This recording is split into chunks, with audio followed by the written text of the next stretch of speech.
10.000 gledalaca odigrana je na stadionu Budućnosti utakmica prve savezne lige između fudbalskih timova Hajduka i Budućnosti.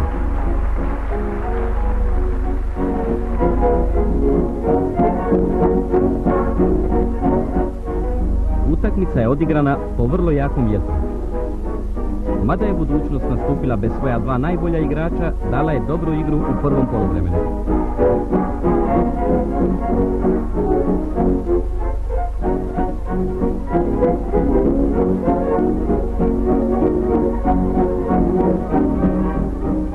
U samom početku igre Budućnost je izvršila jak pritisak i iznenadila protivnika i u prvoj minuti preko Mugoše postigla gol.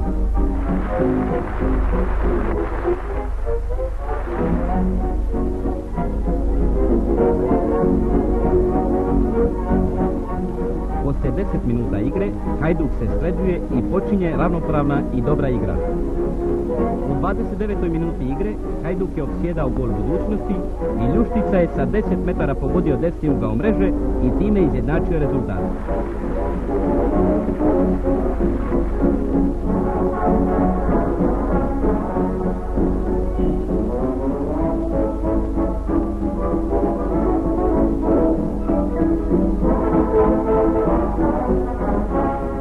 Poslije izjednačenja igra postaje življa i oštrija.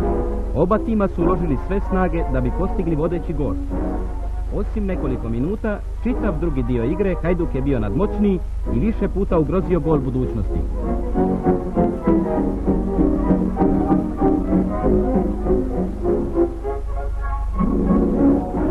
U 16. minuti drugog poluvremena iz jedne dobro izvedene kombinacije Vukas-Ljuštica Andrijašević je dao gol i time donio pobjedu Hajduku.